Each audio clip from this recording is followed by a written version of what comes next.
Here we go, NFL Week 4 gambling show, the Hardline Sports Talk. Michael Merlot, John Michael Masiri. We're getting set here for a big week in the NFL. A tricky week in the NFL Week 4. JM, why don't you give us a little standings update? You got that? I do have that. Not on you, though, right now. So I, last week, went 2-0-1. Unfortunately, my 2-star ended up being a push. I took the Packers at -1. The 3-star hit, I had the Detroit Lions -3.5 against the Falcons. And then my 1-star was the Seahawks -6.5 over the Panthers. Those both hit. So now I am at 12 stars, and I am 5-3-1 on the season. And you are at 6 stars, I believe. 6 stars. And you are at 4-5 on the season. 4-5 on the season. My 3 and 1 star didn't hit the 2-star outright. The Texans outright as the 2. So yes, I am at 6. I am 4-5 on the year. We got to get better. Got to get better. We're going to get better this week. JM, I'll let you start though. I think I started last week. Yes, you can have the first pick here. You did. So my 1-star. Listen. It's a tough line. It's a really weird line. Like we haven't seen this in a while. We've got our first really big rat line here with the Miami Dolphins and the Buffalo Bills. The sharp play here is to take the Bills. It's the smart play. It's what Vegas is not telling you. Vegas wants you to take Miami. A lot of the sharps, a lot of the big money is on the Buffalo Bills. And it kind of reminds me of that Bills-Chiefs game from last year where they had a similar situation with the whole rat line. I've done it before. I'm doing it again this year. It's my 3rd week in a row having the Dolphins on my board. I'm taking the Dolphins +3 in Buffalo. Listen, I have it as my 1-star because that rat line scares me a little bit. But in reality, if you're just looking at this, forget about what Vegas wants you to do and this and that. Miami looks a lot better than Buffalo.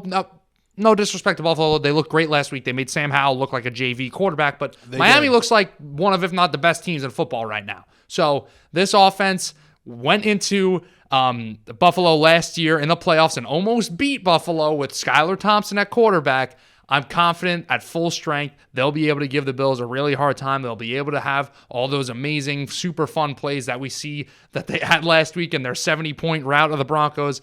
Give me the Dolphins at +3. Yeah, it is one of those games. I would usually have the Bills here on my card. I don't because it's been a struggle the last 2 weeks betting-wise and picks-wise, so it's too risky of a game here. I'm just going to stay away, but I would go the other way, but I'm not going to do it. And there's really no analyzing. I don't think Vegas has an answer right now for this Dolphins team, which is very interesting. Yeah. All right, my 1-star pick is going to be the New York Giants +1.5 at home.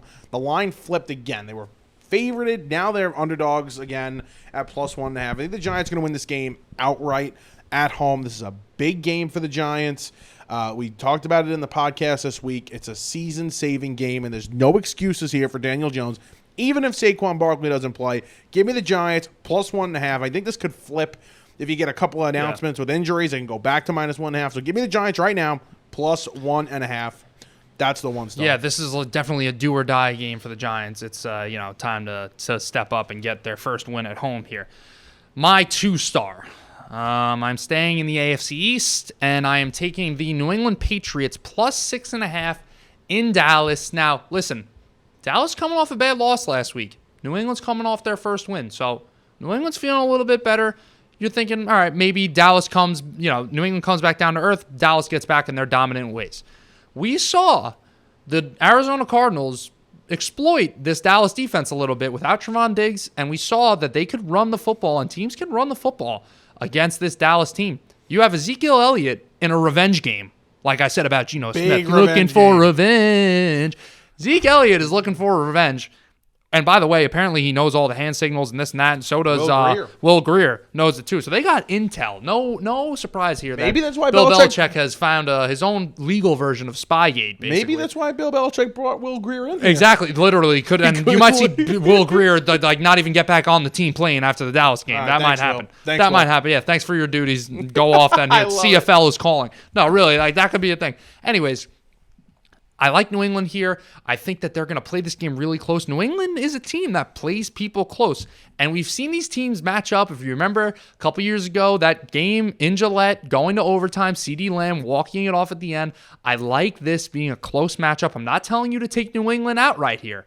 All I'm saying is I think 6.5 is too many points. I could see this game coming down to a field goal.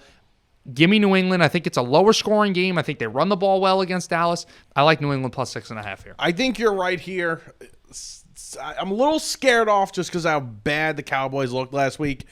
But it's the right spot here for New England. So I would back you here. I would back Thanks, you here. Mike. Yeah, New England. Nice, man. I'm taking them 3 weeks in a row, and I'm 1-2. So it's been a little brutal stretch with New England this year. 2-star. Maybe stop. What? Maybe stop with New England then for you. I would Just probably let me do it. Yeah, you could do New England this week. No more Miami either for you. Yeah. No more betting against Miami. I'll bet on saying Miami. you want to take the Bills this week. So maybe I probably will end up betting the Bills. Okay. Either way. 2-star. Baltimore Ravens. Let's do it. Plus 2.5. Going to Cleveland. Cleveland's defense has looked great this year. Cleveland's defense is not getting enough credit for how great they have been this year. I don't care. Baltimore go right in there. Probably win the game outright. Brutal. Go take a look at John Harbaugh and Lamar Jackson against the spread. Short spreads, too, as underdogs. Fantastic. They're going to win this game. Back-to-back games for Deshaun Watson and the Browns, and a small sample size, obviously, has not been good. Hasn't covered 2 straight weeks. I really like this spot here for the Ravens. They're going to get a little healthier this week. They were really banged up against the Colts, and it's a get-right spot. Big get-right spot. After really struggling, it was just an ugly game at home against the Colts. They'll go to a division rival. They'll be really pumped up. You see what Roquan Smith said some crazy stuff that I'm not even going to repeat. Ridiculous. I'm not repeating what Talking Roquan. about children and wives and all this crazy stuff. Yeah. He's going crazy, but coming hunting. I like this spot. I do. So let's go Ravens plus 2.5. Might even be 3 by the time you get to game day, but 2.5. I like them to win this game outright. So 2.5 is fine for me. All right. Well, we're up to the 3 stars here. This is big. where we put the money where our mouth is. I am 3 for 3 on my 3 stars this year. I'm looking to make it 4 for 4. I'm trying to stay hot here. I'm feeling confident about this pick. I'm just feeling so this damn microphone.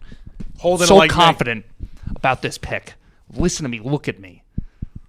We're going 4 for 4 this week, and we're going 4 for 4 on the shoulders go 4 of for 4. the previous. No, 4 for 4 on the year and 3 stars. 4 for 4 on 3 sorry. stars. Let me do my thing here, okay? My bad. Yeah. Who are you picking? We're going 4 for 4 on the shoulders of a recently concussed and now should be good, had another full practice, Anthony Richardson and the Indianapolis Colts, minus 1.5 at home against the LA Rams. Wow. This Colts team, look out, should be on a playoff radar. That was a statement last week, going to Baltimore and winning that game. Sure, come up with all the excuses. Maybe that should have been a pass interference on Zay Flowers. Maybe some guys weren't healthy. I don't give a crap. You don't have Jonathan Taylor. You don't have your starting quarterback. You have Gardner Minshew, who, don't get me wrong, good backup. This Colts team is serious. They're in every game. They could be 3-0. They might have been able to beat that Jaguars team that came down right till the end. I like this offense. Zach Moss is my fantasy hero right now. I love you, Zach Moss. Give me the Indianapolis Colts, minus 1.5. Lock it in. We're going 4 for 4 this week. Keep riding my 3 stars. I love you guys. I'm bringing you money. I want to keep rolling in the money to you. 4 for 4 this week, Indianapolis Colts. I might just ride the Colts blindly here because you've been great with your 3 stars. So I might do so. I might take that as well. I'm not going to take it as my 3-star, though, okay? My 3-star is very uncharacteristic of myself, okay? We're going to lay a huge number here. This is the 3-star? The Wow. biggest number on the board, okay? The 49ers minus 14. Can I give you a couple of reasons why, JM? Go right ahead. I can't even get excited about this. It's just so stupid to you. Like this, you're like annoyed by the line. I'm uncomfortable taking it. I'm so uncomfortable taking it. I'm going to tell you why, though. That's what you want. A 3-star pick. You want the guy to not be confident in taking his pick. No. Listen, we know how this game's going to go, okay? I don't know. Tell me. The Cardinals have probably overachieved a little bit. They're playing tough for their head coach, their rookie head coach, Jonathan Gannon, who I'm incredibly impressed with, by the way. I cannot believe the job Gannon has done in the first 3 weeks, okay? But now you have the public coming on this Cardinal team, which, by the way, the Cardinals in the first 2 weeks got an historically low amount of tickets on them. The public was just not betting them. They were historically on the other team. Right. They came on them this week. Pause. They're on the Cardinals this week. And the public's usually late to the party on these big underdog teams who are just terrible. This, for the 49ers, who have looked fantastic this year, they're going to walk all over this team. The coaching mismatch is like, the separation in the Grand Canyon. I mean, it's like that. Yeah. Okay? It's huge. So this is a typical blowout in the division. This is a 35, 12 game here, 13 game. 49ers win this easy. They cover easy. They've looked good, even though Debo's not going to play. I don't even care. I'm not worried about Debo not playing.